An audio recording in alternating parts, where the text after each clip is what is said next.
And today we have Julie Holly with us. And Julie's a founder of Three Keys Investments. She's a real estate investor, podcaster, and mentor with a passion for teaching financial freedom.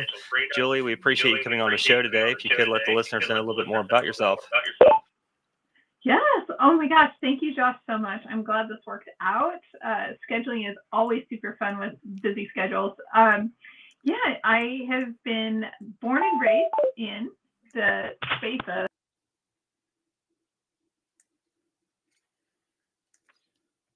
Julie, I think your mic went out on us. Yeah, all sorts of things just happened. And so this is indicative of where I live. I live on the Canadian border in very far north Idaho.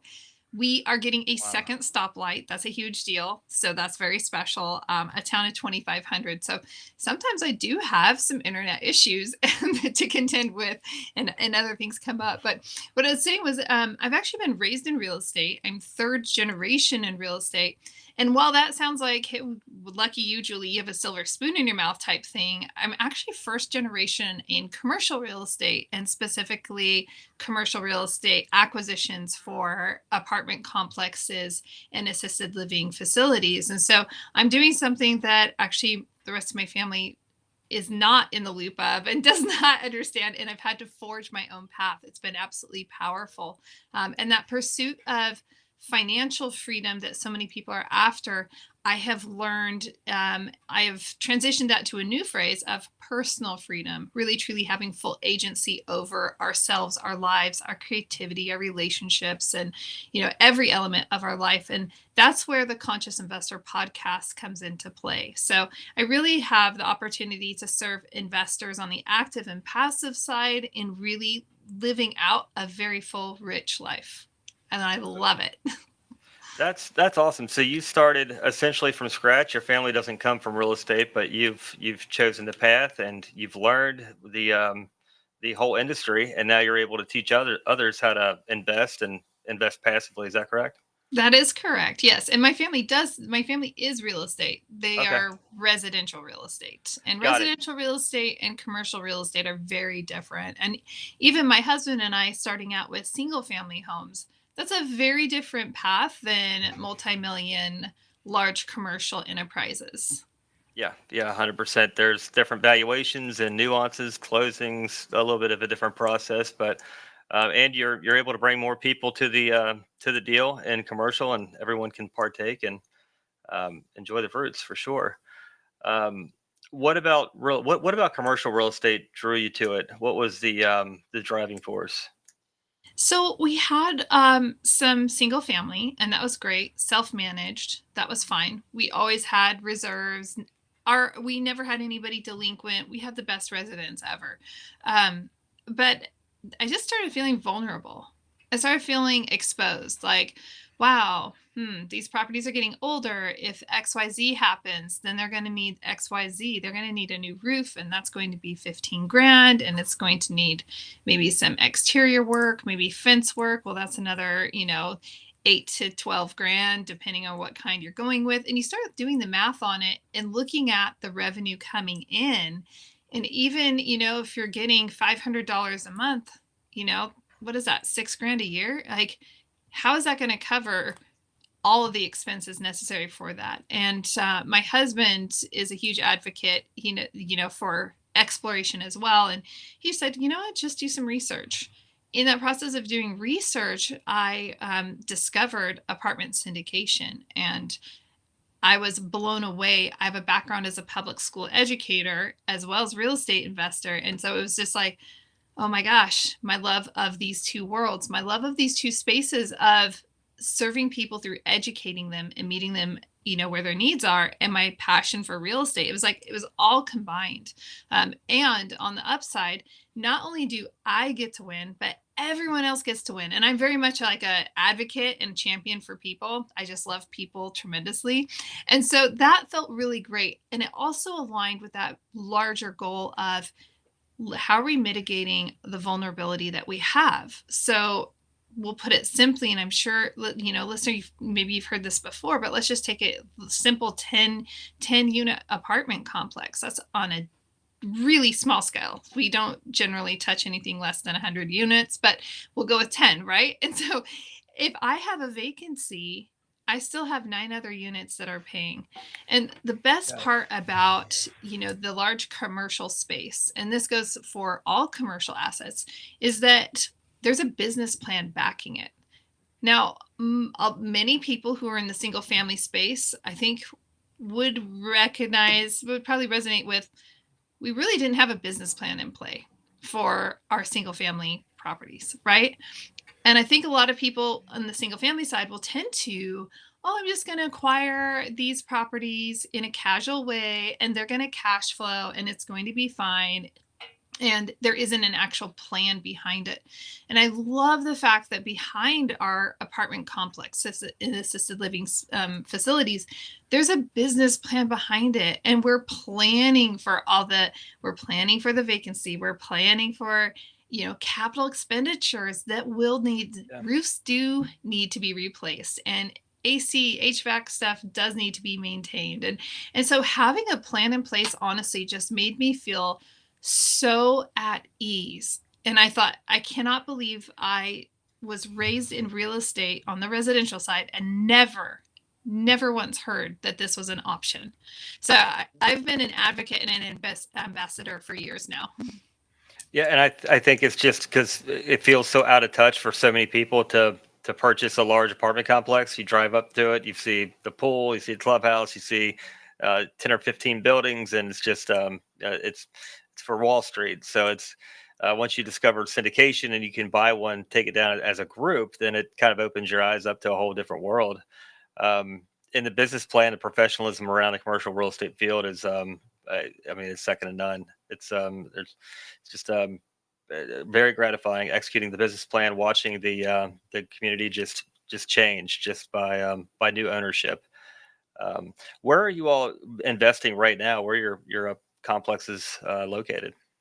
We are primarily in the Midwest, although we do have a holding in Atlanta, Georgia, and Winston. We're doing ground up development in Winston-Salem, North Carolina, and we do cover the spectrum. We only invest in assets that will provide housing for humans. That's only Yeah. the best way to put it, because I had shiny object syndrome. There were so many great asset Yeah. classes out there. It's like, oh my gosh, that light industrial, oh, that looks so great. And oh, the self-storage looks so great. And I mean, I had shiny object syndrome. It slowed me down. And so really for us, it was like, well, for me, it was looking at what is it I feel compelled to accomplish through my investing. Because it's not just about our investing should never just be about dollars and cents. There's always an opportunity for a greater contribution to the world. And that's where it's like, we will only invest in things that provide housing for humans.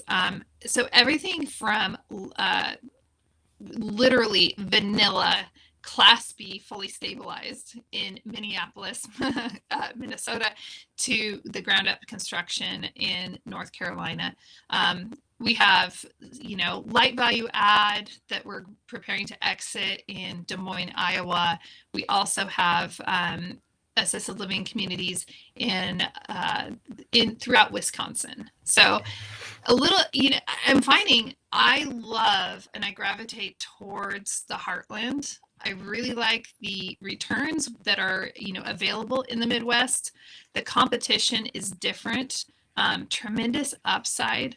We don't chase appreciation in large MSAs like a lot of people do. And I think, kudos to the people who do that, but we can make really strong returns and gain the appreciation without having to speculate as to what's going to take place. And that, again, leads into that stability. So, hey, the Midwest, aren't they always like the backbone of America? Well, it's steady Betty, because you can truly, past performance is typically your future results. And it kind of goes to the question, would you rather prefer higher occupancy or higher rental rates? Kind of like Texas, you'll have higher rental rates, but you'll have 10 or 15% vacancies. Whereas Midwest, you're higher occupancy, lower rental rates, but it's steady cap, no erratic upswings of population, job growth. And a lot of MSAs, you have Fortune 500 companies, just like here in Cincinnati. It's we kind of know what we're up against. Atlanta, that's a massive market, and there's a ton of opportunity in Atlanta. Yeah. Um, just in the Sun Belt, no, you've got different things happening. What are you seeing with the economic environment in some of these areas? Yeah, I mean, considering we are staying in the, I mean, where we invest is always what is our, we have, multiple streams of income coming in, or, like we have multiple, um, I'm like, where did my words go? But so, I mean, we have different agencies at play, right? I mean, you think about Minneapolis. Minneapolis is a concentrated place for Fortune 500 companies. It's not, say, if we were going to compare that to Winston-Salem, Winston-Salem is tech heavy. So that could potentially have an effect within that community. But then down in Winston-Salem, we've got colleges and we have some other backbone stabilizing factors. And so anytime we're investing, we're looking at if one of these industries gets taken offline, what is going to support our projections so that we know that we can stay upright and that it's not going to be a heavy lift, with the economy and layoffs and such. Yeah, multiple large industry providers such as your car, not necessarily car manufacturing, but at least you've got your corporate.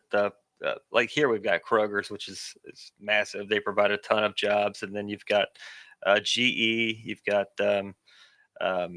Amazon. They just built a $1.4 billion airport, which provides jobs, but it's just a mixture. Healthcare is huge, mixture of jobs that create or uh, employers that create jobs that you're not focusing on just one. Like manufacturer closes up shop, now the town closes up shop.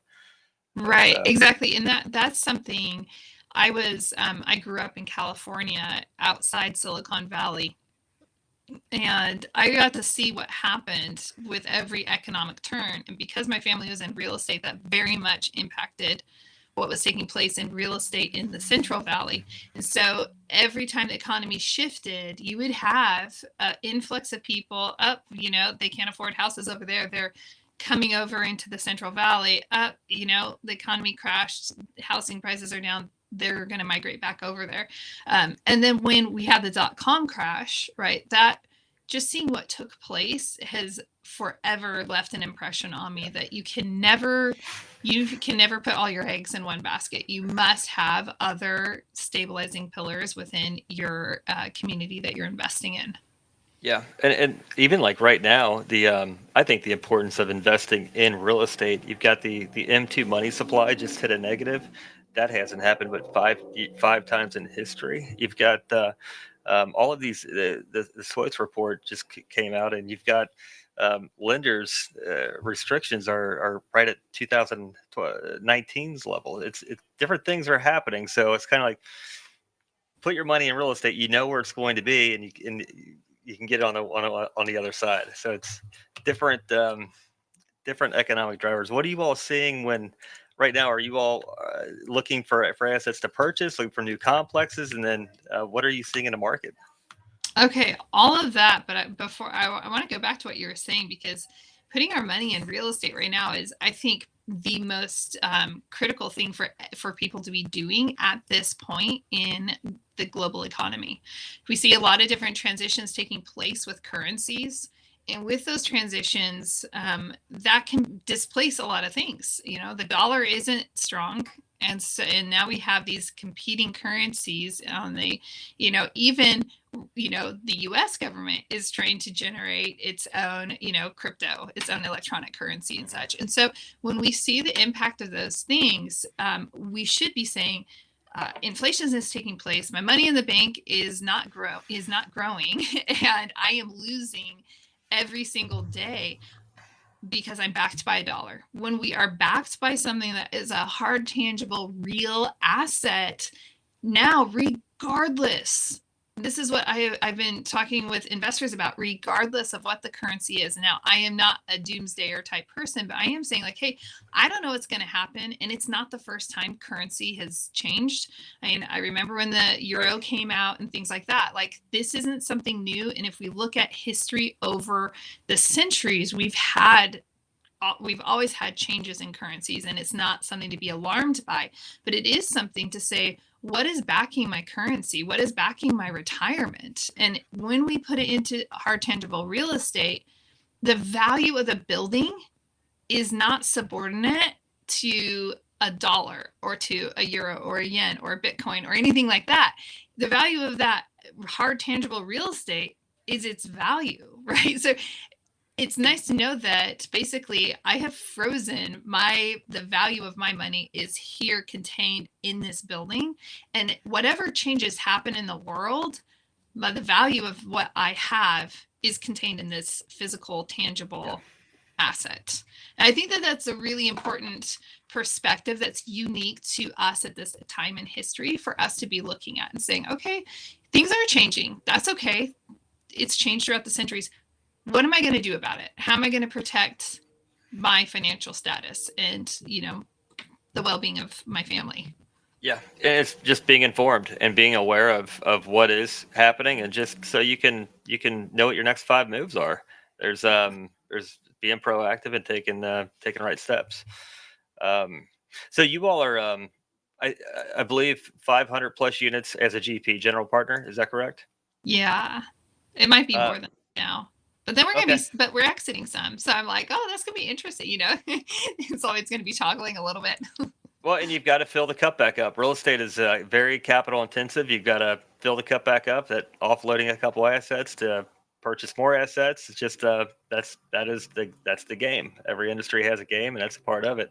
And then you'll probably, that 500 plus will go to 800 and then 1,000 just by exiting a couple more. So, are you all third party property management, or do you all manage in house?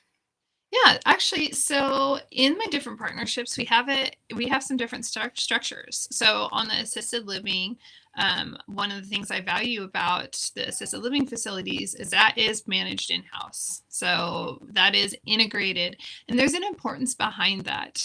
When you're dealing with the livelihood and when you're dealing with dignified care for our seniors, you really want to ensure that there isn't a gap in the communication process.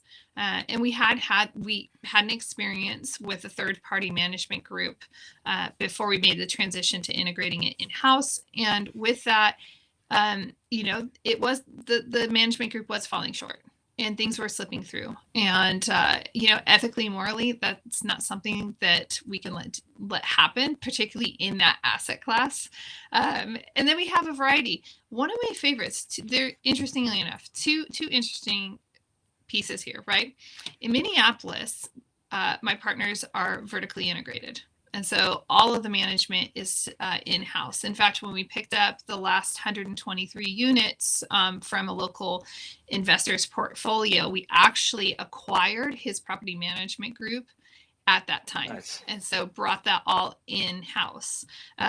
Now, that's a fantastic way to operate. I've also been very impressed in our asset in Des Moines, which is very similar in profile to Minneapolis. It's 120 units versus 123.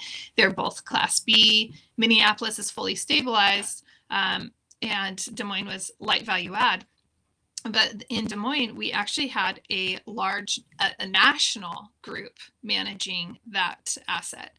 And I was shocked at the capacity that management group had, being on site and touring the facility or touring that complex with that third party management group.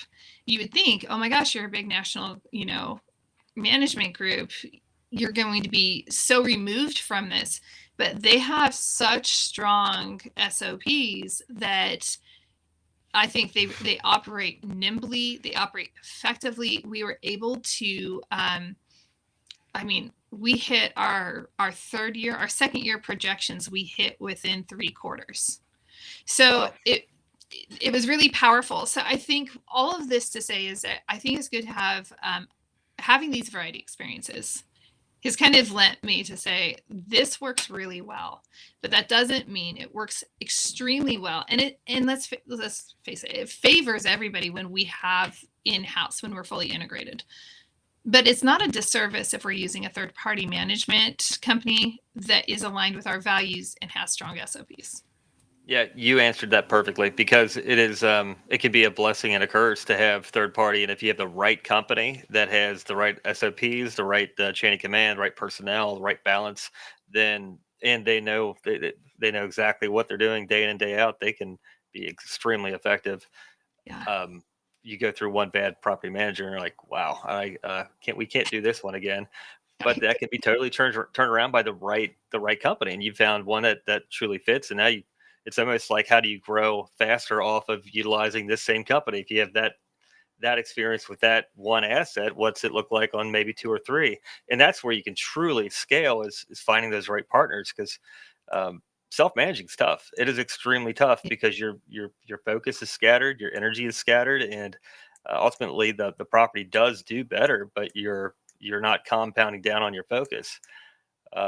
What would be one of the biggest learning lessons that you've had so far in your career? I've learned so much. That's great. I'm at a point in the year where I'm doing a lot of reflection. I think one of the this is a soft skill. This isn't a hard skill. But trusting your intuition is Yeah. really, really critical. And I removed myself. I graciously, and I knew that I could put myself on a blacklist with this particular partnership, but I removed myself from a deal. I withdrew from it, and the deal looked great. It was fantastic. I mean, like, I love the partners. I love the deal. I had gone and visited the asset. I'd walked it, toured it, done it all on my own dime, all of that. And something wasn't sitting right, and I couldn't put my finger on it. And I trusted that, which was terrifying. It's terrifying. I already had investors. I'd already launched it, and I had investors interested. To call those investors and say, hey, I want to call the fellow partners and say, I'm sorry. I like you guys. I like the deal. I'm sorry. I can't explain it, but I need to withdraw. And then calling those investors and saying, I can't explain it. That felt very gutsy to me, and it was greatly rewarded. The deal fell apart a month later, which I think that was God just smiling down saying, here, you get to see the end result. We don't always get to see the end result. Yep, right. And so with that, it affirmed me in trusting my intuition as I look at deals, as I view deals and partners, and even our, limited partners that are coming into the deals, like really listening to that intuition to say, is this fully aligned? Instead of being dismissive and relying fully on the tangible, logical, left side of the brain, but trusting what the right side of the brain has to offer. Yeah, yeah. I've went against my intuition a couple times, and I've let myself down. And ultimately it doesn't come out until it comes out, and things happen for us, not to us. It's just when you find out why it's happening is it's enlightening. And then learning lessons along the way, and never do that again, or it just makes you grow bigger and more wise along the years. But that's a good thing with real estate is just you're never going to be ahead of the next guy ahead of you. I started doing the morning or the miracle morning, and that's been incredible. I'm on like I think day 15, but it's Nice. it's a wild journey. What you can get done in the 4 o'clock hours is just total silence, and it's wild. I'd recommend it to anybody. Um, Definitely. so, say an investor they don't know if they want to go active or passive. What are some distinctions between the two that you would recommend an investor kind of choose between? How to find their guidance? Oh wow. Okay. Well, I mean, if we want to look at active, and let's look at active on a couple different scales, right? So we could be an active investor, and we could have 1 to 5, single family properties, small multifamily that we are managing ourselves. And when we think about, we had to find the deal, we had to source the deal, we had to develop the relationships, we had to um, negotiate the deal, have our offer accepted, and negotiate it. We have to do all the inspections. We have to do add the risk capital, and then we're signing our name on a loan. That's everything on the active side, regardless of if you're on the small, mom and pop side of I'm just gonna have a few assets on my own. The question is that when you're putting all these down payments down, are you getting where you want to go? And that's a question that people need to ask. They need to say, what is it I'm really trying to generate in my life? My husband always says, are you giving yourself another job? Because I like to do a lot of different things. He's like, are you giving yourself another job? And on the active side, it is another job. And people will make it seem like, oh, it's so easy, it's so effortless. Yeah, because they have experience. And when you are experiencing something, it should look easy and it should look effortless. If it doesn't, stay away from that person because they don't know what the heck they're doing. Okay. But when we think about, let's just say I put, $50,000 as a down payment on a duplex of my own. And if I'm looking at what I'm going to yield from that, and all the effort that I have to put into that compared to if I put $50,000 over into, a passive investment. If somebody said, hey, Julie, you know what, here's $50,000. So, here's 100, grow this for me. They just bypassed all of the headache, all the nonsense. Their name isn't on the loan. They don't have any risk involved, except they better, I have to perform. I'm the risk. I'm the liability, right? Yeah. In the economy. But those are risks that they're going to have anyway. Yeah. And so now they have the time freedom. And so if you're looking for, hey, I love my job, I like my lifestyle, I don't want to add more on my plate, but I do know real estate is a great way to invest, then we can say, just go on the passive side. And if you're an active investor who is in a syndication, space, such, like we are, then you really had better be on the passive side also. Because we have to stay close to what our investors are experiencing. And so I love it. I mean, I think about, the distance that $50,000 goes in projections. I mean, real time, I can say, hey, I make off of one $50,000 investment, I make $300 a month. I don't do a thing. It just shows up in my account and it feels great. I'm like, oh, that's super awesome. Oh, wait, they just did a cash out refi. Oh, and I just got this chunk of change tax-free delivered to my account and I didn't do anything. Thank you. That felt really great. Oh, you guys are selling and I'm going to get all the upside of that now.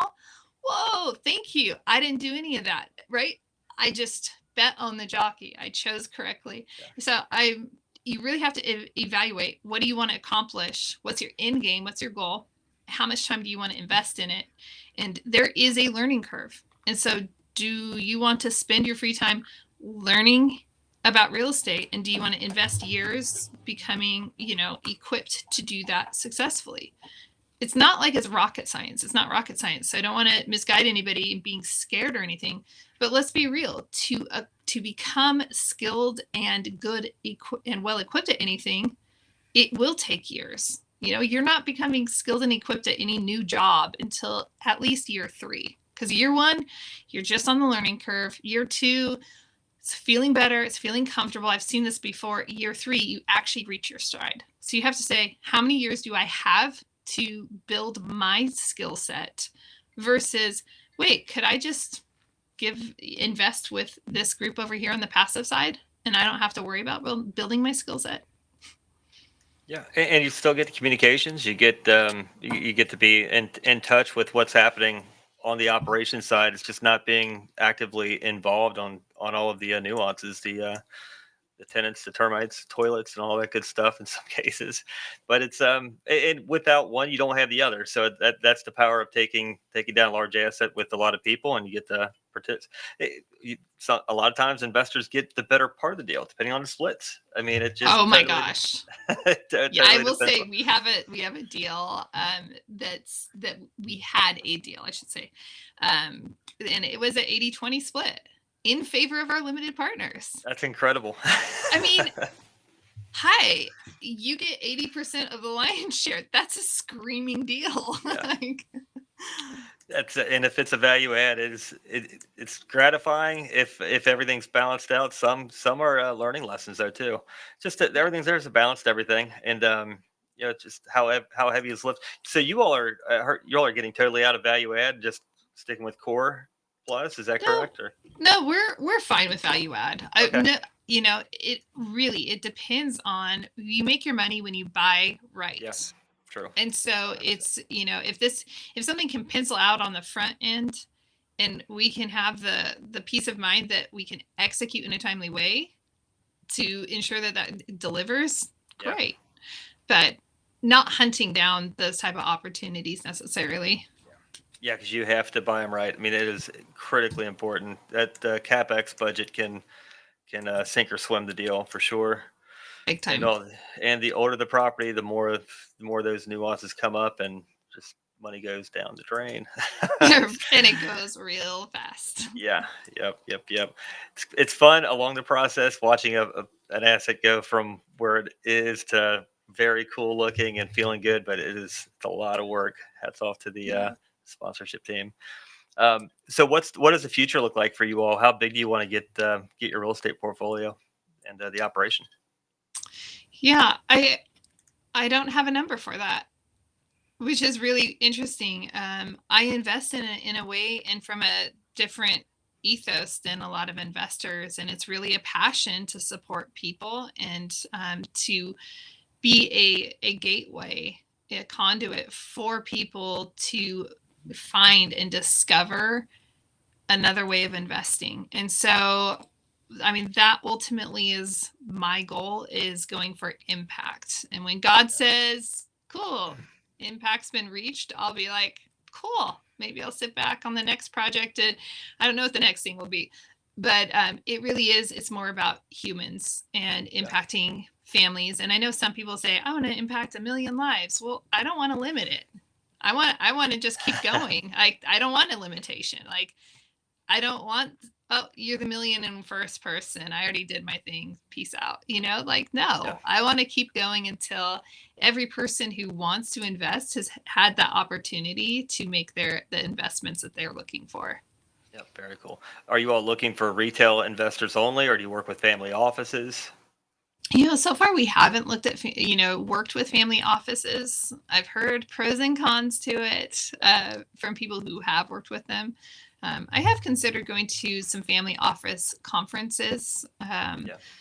but and while I believe in serving them as well, because every person, every income, every bracket needs support. They're just different challenges and problems they're trying to solve, right? I mean, family office, the problems that they're trying to solve are still legitimate problems. Just because people have money doesn't mean that it's like, oh, well, you have money, if you lose a little bit, no big deal. No, they're being responsible and protective and careful and mindful, and I love that.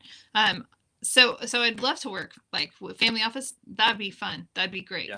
I also love, the first time investors that we're able to support. And I just love all the repeat investors. Yeah, absolutely.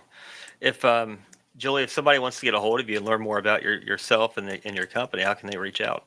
Yeah, just head over to our website. It's all spelled out and everything's kind of plural. 3keysinvestments.com. And if you head there, you can check things out. And if you don't mind, I am hosting an event in North Idaho, and it's really going to be interesting because it's blending together investing with everything else that I believe the conscious investor, meaning health, mindset, and wealth. And I've got just powerful friends flying in from across the country to pour into people for a weekend. Yeah, that's awesome because you have to grow both together. Your mind has to be there in order to grow the other side. That's huge. And if you Very don't cool. have your health, Yeah, it's all for nothing. who cares? Yep, it's, concentrate on that first for sure. That is the first echelon of the conscious investor. It all starts with health, because if we don't have our health, we're miserable people, and that's all we can focus on. Julie, it's been great talking to you. I certainly look forward to following you, and we will certainly talk soon. Awesome. Thanks so much, Josh. Thanks, Julie. Bye.